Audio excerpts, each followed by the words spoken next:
With Dean Westman and Bob Medworth. We're going to have a great conversation this evening about pedagogy and sort of the Bluecoats educational approach. While we've got two of the best pedagogues in the industry, we thought we'd get them together and have a little chat while we're all moving in here to spring training. So welcome, Bob and Dean. Thank you. Hey, Glad thanks. to be here. Yeah, thanks for having us. And I'm excited to do this. As I was driving up today, you get some beautiful country drive time here in Indiana. And I was going through all of these small towns, and there's so much that we have taken for granted, right? That's been taken away from us. And it all kind of came flooding back to me. Like the closer I got to being with the Bluecoats at spring training, the more flood of emotions, of memories, from seeing my first drum corps show to marching to 30 years, it all came flooding back. And as I'm passing through these small towns, one thought that just kept going through my mind at my reflective age of 50. Yeah, you child. I know. Was how much of who I am as a music educator is because of drum corps, pedagogically, philosophically. And I thought a lot about Bob, too, and I'm glad that he's part of this conversation, because when you drive through these towns as well, you also realize that every one of these towns in our country has a school, and hopefully a school music program, and in a perfect world, a band, a choir, an orchestra. But they probably have a band, and they probably have a young band director, or a middle school band director, or an old band director. They got it all, but it's all there, and you pass all these little towns that aren't the national brand towns that you would think of. And I say this driving from Avon up to here. And I thought about Bob a lot. I thought about a guy who went to this small town of Brazil outside of Terre Haute, Indiana.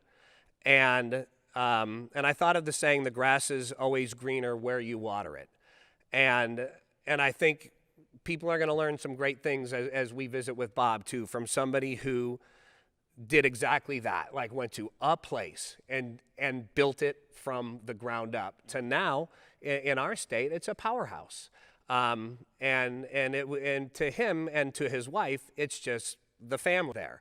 And so, but I think it all comes back to that's who we are because of drum corps. There's so much that the activity that this place has taught us. So I thought maybe we just kind of have a conversation about that. Yeah. I thought that would be a really interesting place to start, and something that could be maybe applicable. Because like one of the things, Mike, I'll tell you that I hear a lot, or at least I sense a lot, is people, you'll look at any drum corps that does any kind of anything like this, and it's easy to go like, well, yeah, if I had the Bluecoats players, or if I had this drum corps, I see these all the time where it's like, yeah.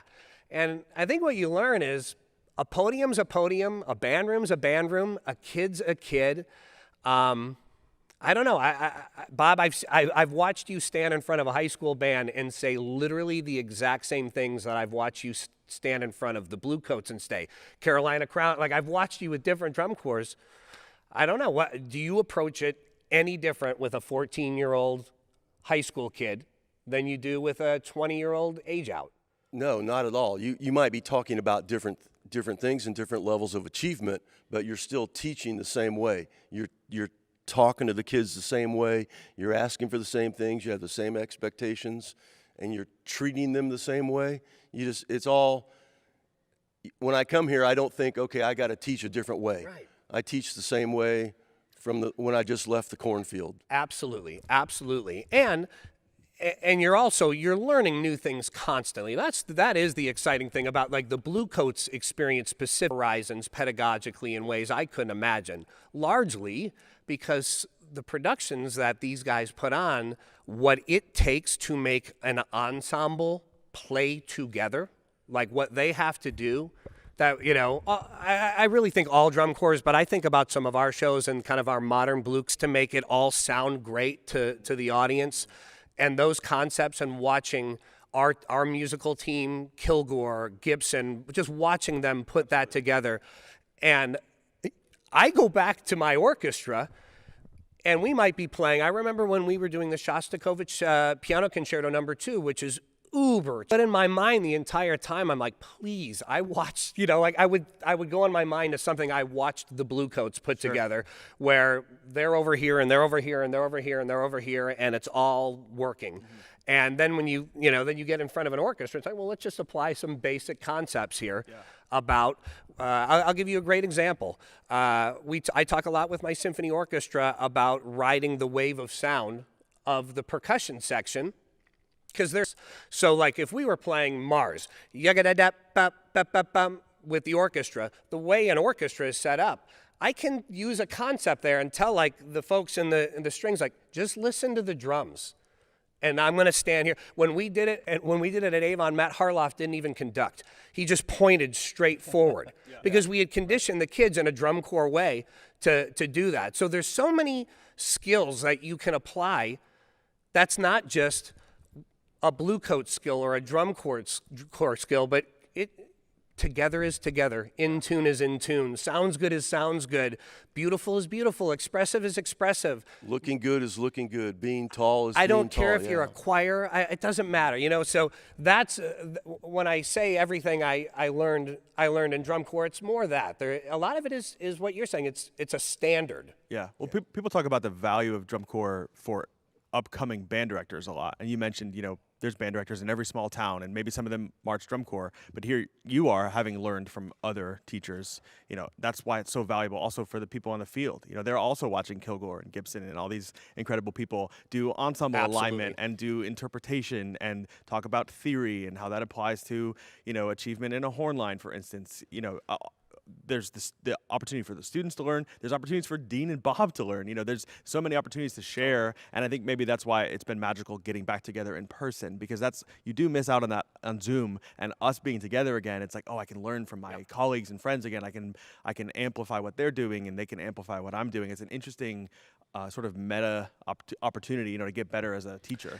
It's still there's not an app on a phone that you can download that says it's called Make Me a Great Musician, or Make Me a Great Performer, Make Me a Great great dancer, teacher, or a great teacher. Like, it's still absolutely, and that's my point. To me, this is still the sorcerer's apprentice. I still see teaching music specifically far more the art of than the science of. And and in the public school world, it's just data, and we're going to learn this, and to me, it's like. They say social emotional learning. That's the big buzz phrase in education right now, post-COVID and during COVID, right? All of a sudden, the arts became important because social emotional learning.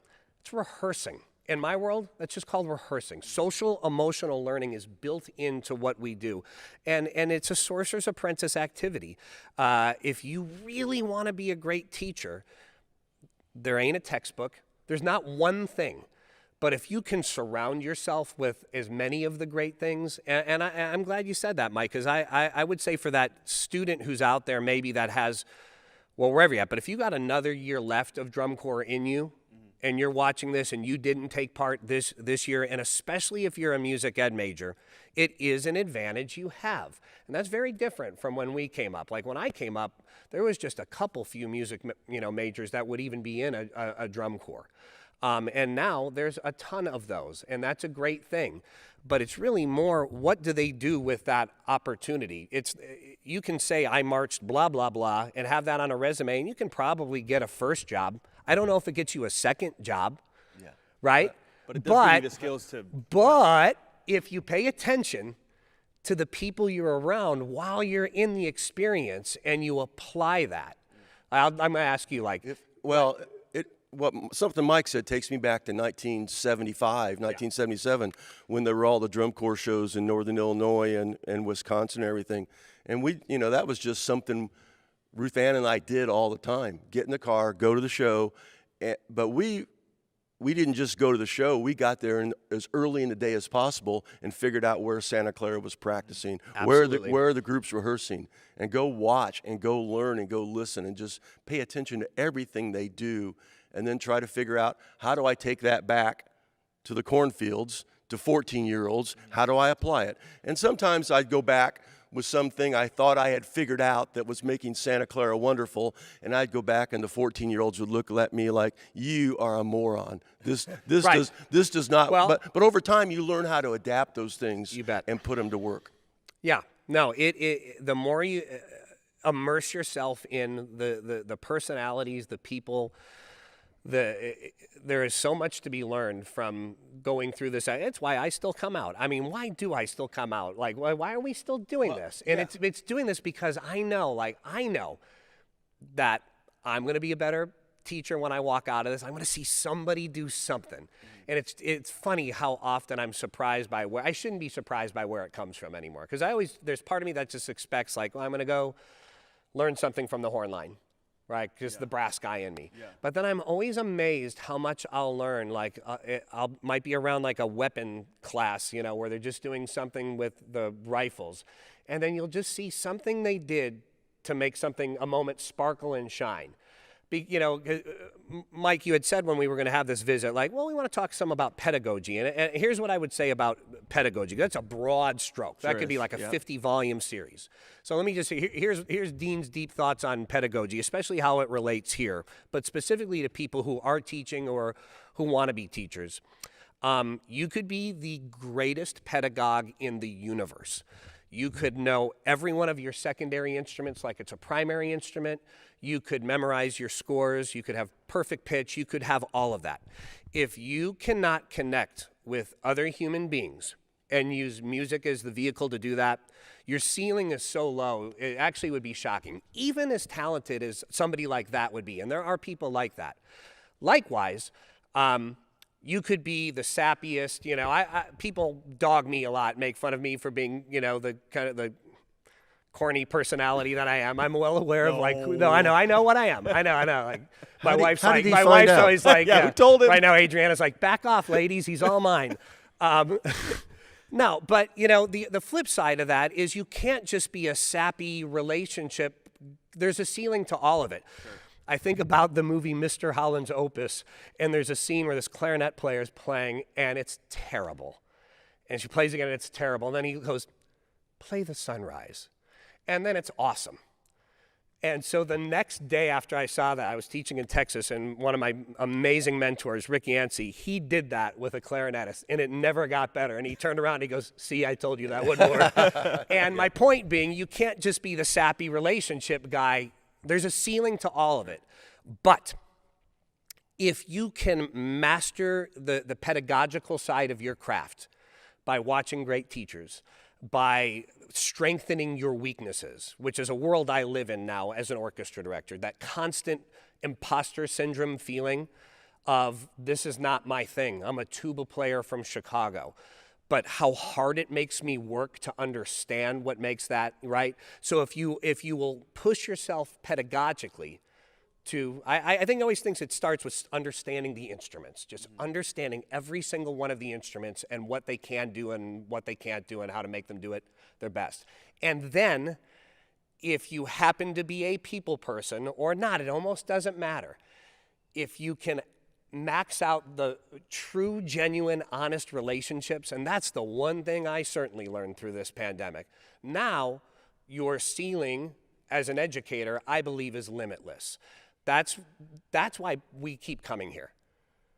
That's why we keep coming here, because we learn the pedagogue, we can become better pedagogues, and we become better people, too. I think that's go ahead. No, that's huge because COVID gave us opportunities, sadly, or in a good way, to do things we would not have done. For instance, now have a huge garden, and I have a lot of flowers. And as I'm on year 2 of that process, and then all of a sudden I'm going, okay, goodbye everybody, goodbye flowers, goodbye garden. I'm packing. What am I doing? Why am I doing this? Do I really? And then you think, no, I get to go be around Jared Huntley. I get to go be around those people that are going to be great teachers, and I'm going to learn something. And you're always, yesterday we were watching a dance class, and I'm going, okay, if I could just possibly teach like she is, I'd be so much better. But it's the relationships. You can sit on your couch, and you can go out in your backyard, and you can grow your garden. Wonderful.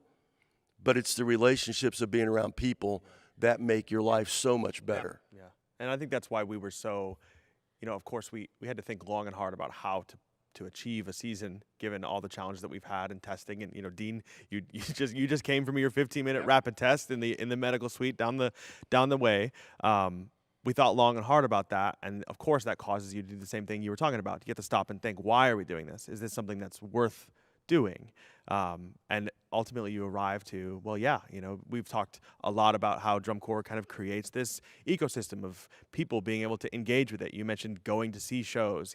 When I was a kid, small high school, my percussion instructors putting VHS tapes in of Santa Clara Vanguard and the Blue Devils, and watching. And so here's me, having never seen that before, having that experience. So from a high school or junior high kid watching VHS tapes, YouTube now, all the way through you guys who have a lifetime of experience teaching, and you're still coming back. And it's really for those same opportunities to see how other people do things at a high level and to kind of leverage that and inform your own way of doing things, whether it's as a performer or as a teacher or even just as a consumer, as someone who loves to watch art.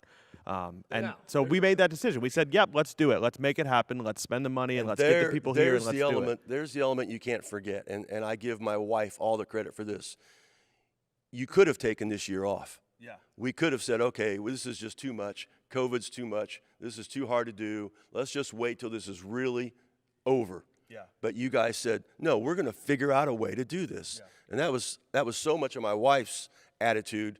That's part of me at Northview in Brazil was, no, we can do this. Money's not a problem. We don't have any. We'll figure it out. Mm-hmm.